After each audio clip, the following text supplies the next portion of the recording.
Se tu dizes que está no pobre,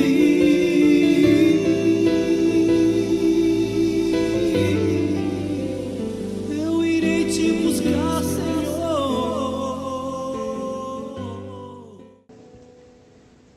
Graças a Deus, mais uma vez, a liturgia da igreja vem ser nosso amparo, vem ser luz para nosso caminho, luz para nossa vida. E hoje, de forma especial, essa profecia do profeta Oséias, que lemos na primeira leitura, no capítulo 11, versículo de 1 a 4, depois de 8 a 9, mostra muito o sentimento do coração de Deus diante do seu povo eleito, diante de cada um daquele que Deus chama. É bonito, porque aqui o profeta fala em primeira pessoa, fala como Deus falando para a gente. Ele diz assim: quando Israel era criança, eu já o amava, e desde o Egito chamei o meu filho. Mas quanto mais eu os chamava, tanto mais eles se afastavam de mim, imolavam aos Baals e sacrificavam aos ídolos. Ensinei Efraim a dar os primeiros passos, tomei-o em meus braços, mas eles não reconheceram que eu cuidava deles. Isso é muito atual para a nossa vida, para a nossa comunidade, comunidade Voz dos Pobres, mas também para todas as comunidades católicas que nasceram desse cuidado de Deus, nasceram de um chamado de Deus, sejam os carismas que vêm para um tempo específico, sejam os carismas que vêm para ficar na igreja por todo o tempo. Cada um tem um chamado de Deus, uma inspiração ao seu fundador, às pessoas que começaram a viver aquela espiritualidade. Deus os conduz pela mão, como nós ouvimos aqui o profeta Oséias falando. Só que com o tempo, isso vai se esfriando. As comunidades novas que nós vemos hoje, ainda isso está muito quente no coração. As comunidades mais antigas, congregações e ordens, nós vemos algumas um pouco frias nesse relacionamento com Deus. E isso de uma forma atinge o coração de Deus. Porque Deus cria um carisma, Deus chama uma espiritualidade, contando com aquela ação desta comunidade e cuidando desta comunidade. É interessante esse versículo 3 de Oséias 11, que fala: ensinei Efraim a dar os primeiros passos, tomei-o em meus braços, mas eles não reconheceram que era eu que cuidava deles. Acontece isso muito, e entra exatamente no evangelho de hoje, onde Jesus fala: não leveis ouro, nem prata, nem bastão, nem sandálias, quando vocês forem levar o evangelho. Jesus está dizendo exatamente o que o profeta fala aqui: reconhecer que Deus é quem cuida da sua obra. É Deus quem cuida. Existem muitas comunidades e muitas vocações que nascem no Espírito e se declinam para a carne, que nascem no fogo do Espírito, que vivem do Espírito Santo, que são cuidadas por Jesus, que são cuidadas por Deus, que são levadas pela mão, como diz aqui o profeta Oséias, mas talvez pela presunção humana ou o ativismo humano, cai no erro de achar que as coisas dependem de si e não de Deus. E começam a querer confiar nas coisas do mundo, como se as coisas do mundo pudessem ser um alicerce para uma obra de Deus. E não podem. alicerce para a obra de Deus só em Jesus Cristo. É exatamente o que o Evangelho de hoje, Mateus 10, 7 a 15, e a leitura de Oséias fala. Reconhecer que quem cuida de nós é Deus. Quem cuida da obra de Deus e da vocação pessoal de cada um e da vida pessoal de cada um é Deus. Quando se afastamos disso, e por vários motivos, e são muitas as tentações para as comunidades se afastarem da crença na providência de Deus. Não numa providência passiva, que você vai ficar deitado lá e Deus vai mandar. Não é assim não, mas a providência do trabalho que espera a resposta em Deus. Que não tem confiança em outra coisa a não ser em Deus. Que não tem esperança ou segurança em nada desse mundo a não ser em Deus. Hoje, infelizmente, isso que o profeta Oséias fala no versículo 2 é muito atual. Ele diz assim, quanto mais eu os chamava, mais eles se afastavam de mim e imolavam e se sacrificavam aos seus ídolos. Quais são esses ídolos hoje? Hoje eu posso dizer que o maior ídolo daqueles que se afastam de Deus são suas contas bancárias, onde se coloca todo o planejamento de um ano, de uma congregação, ou de uma ordem religiosa, de uma comunidade, está apoiado no quanto eles têm no banco, ou quanto eles pretendem arrecadar naquele ano, e em cima disso fazem seu planejamento pastoral. Não acreditam mais que é Deus que cuida deles. E se sacrificam, olha só como é forte, se sacrificam aos Baals, se sacrificam aos ídolos, se sacrificam para isso, se sacrificam para acumular, se sacrificam, fazem um monte de coisa para acumular dinheiro, para acumular isso, acumular recurso, porque não são capazes de acreditar na providência. Não são capazes de dividir o que tem hoje, porque não acredita que amanhã eu vou ter. Então eu não reparto com o pobre, porque é o que eu tenho para hoje e para amanhã e para depois de amanhã, e eu já faço o planejamento por mês, eu já faço o planejamento por ano. Então o carisma se desvia daquilo para o qual ele nasceu e se alicerça num trabalho mundano. Se torna uma empresa, às vezes uma empresa onde os seus funcionários usam hábitos religiosos, ou às vezes uma paróquia onde se usa o nome da igreja, da instituição, mas agem como uma empresa. Agem em função do lucro. Todo planejamento não é em torno da graça, todo planejamento é em torno do caixa. Infelizmente é isso. E o Senhor fala com caridade. Quando Jesus fala aqui, não leveis ouro, nem prata, nem dinheiro, nem sacola, nem duas coisas, Jesus está falando, o Evangelho conta com a ação providencial do Espírito Santo. Porque se este mundo for o alicerce, este mundo vai cobrar coisas.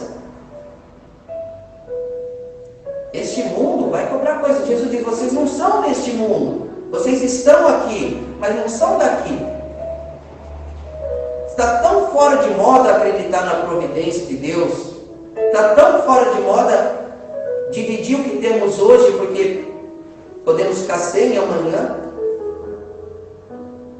Eu lembro uma passagem muito bonita da vida de, acho que foi São Benedito, se eu não me engano, ou Santo Antônio, um dos santos franciscanos, que ele chega num convento franciscano e olha os armários abarrotados de comida e de coisas que dariam para aquele grupo do convento para muito tempo, e o vilarejo em volta cercado de pessoas pobres.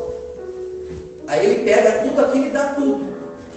Aí vem os seus superiores e brigam com ele e falam com ele, e imediatamente chega o mesmo tanto de coisa de doação na casa.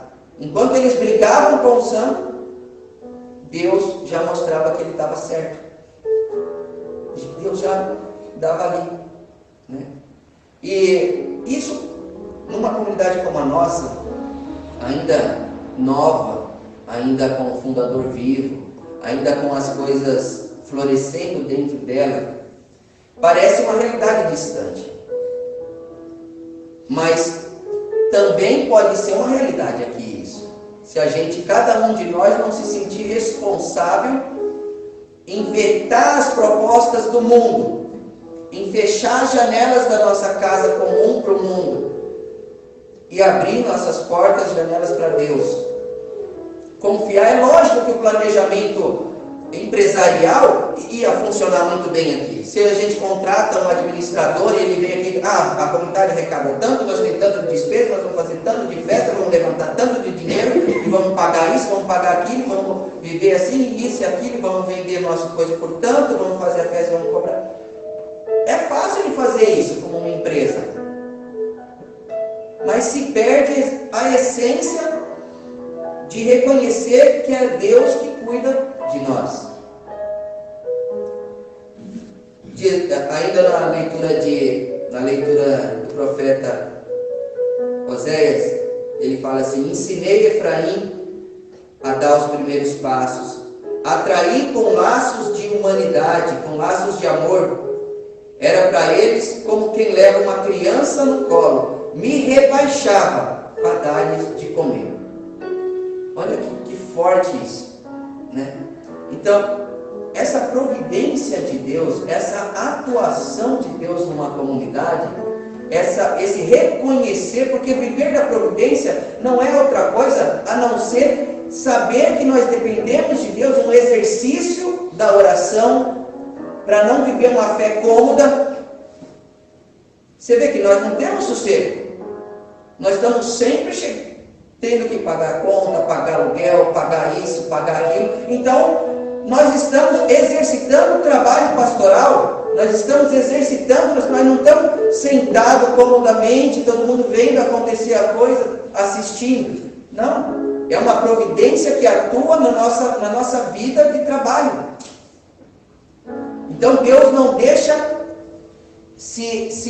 o sossego, não deixa acontecer o sossego na comunidade, porque o sossego abre a porta para o pecado, abre a porta para a traição a Deus, para a traição ao carisma. Pelo contrário, a vivência dessa luta diária, para que o Evangelho seja realizado de forma real, isso vai exercitando nossa humildade, isso vai exercitando a nossa vida, isso vai nos levando a cada dia diante de Jesus para rezar e pedir a mão dele. Então isso aumenta a nossa amizade, o nosso relacionamento com Jesus. Então tudo que nós fazemos e somos, temos que sempre ser gratos a Deus, porque é Deus quem cuida de nós. Nunca apoiar a atividade pastoral ou o nosso trabalho pastoral, se apoiar ou se pautar por coisas mundanas. É claro que são importantes os planejamentos, eu não estou dizendo que nada disso, mas tudo ser planejado em Deus. Planejado para que, quando se faz um planejamento, é que para que os pobres sejam mais amados, para que Jesus seja adorado, para que o Evangelho seja pregado, para que as pessoas que não sorriem mais comecem a sorrir, para que Deus alcance no coração das pessoas. Esse é o planejamento. Como nós vamos chegar nisso? A gente pode se reunir para que faça isso, se esse for o foco, se esse for o principal objetivo. Mas infelizmente hoje, na maioria das congregações e paróquias, não é esse o objetivo principal. Hoje existe até curso de marketing do dízimo em TVs católicas, eu vi essa propaganda, curso de como convencer os fiéis a dar dízimo, como aumentar a arrecadação de sua paróquia. Eu vi isso também na Expo Católica. Então, eu não vi ninguém falando como aumentar o alcance de evangelização da sua paróquia. Eu não vi. Como alcançar o coração dos pobres, daqueles que estão longe, que não chegam até a paróquia, que é um pedido do Papa Francisco, não é um pedido do Papa. como chegar, mas o planejamento não tem passado por isso. O planejamento está voltado para que as contas bancárias cada vez sejam mais estáveis. E é gritante a disparidade que há entre uma paróquia e outra até. Existe numa mesma diocese paróquias muito pobres, que o padre tem que celebrar 5, 6 missas em várias comunidades e fazer um monte de coisa para conseguir pagar as contas da paróquia, ainda dar a contribuição da cúria, enquanto na mesma diocese existe paróquias com quase R$1 milhão guardado e não vem para ajudar a paróquia pobre, nem a comunidade pobre. Isso dentro da Igreja Católica, dentro de uma única diocese, da mesma diocese acontece já essa desigualdade. Então, quando Jesus e quando Deus manda uma liturgia dessa para a gente, é para que a gente repense as coisas. Não querer viver da previdência. A igreja não vai viver da sua própria previdência.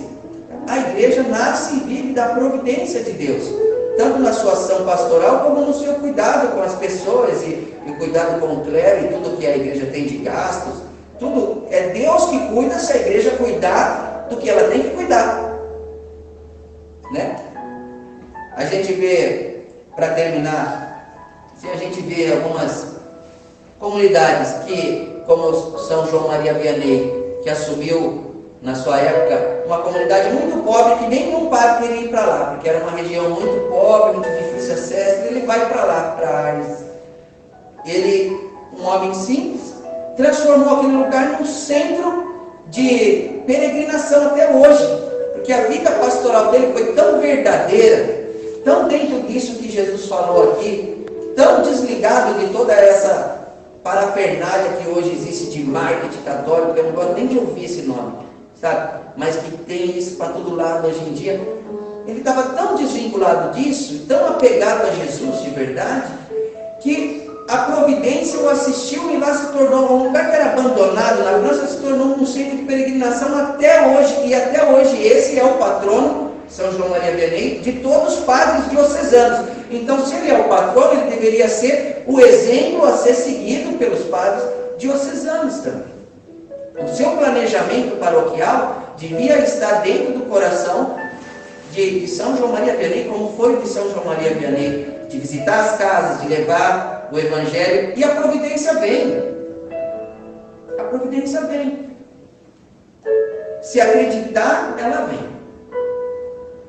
Então, que fique para nós, para todos que estão ouvindo pelo YouTube, assistindo esse vídeo pelo YouTube, esse clamor de Deus, assim, isso parece que dói no coração de Deus, né? Quanto mais eu o chamava, diz o profeta Oséias, tanto mais eles se afastavam de mim. Ensinei eles a dar os primeiros passos, mas não reconheceram que era eu que cuidava deles. Que isso possa ser uma frase que alimente cada vez mais nosso retorno à vivência real do Evangelho de Jesus Cristo. Louvado seja nosso Senhor Jesus Cristo. Se tu dizes que está no pobre,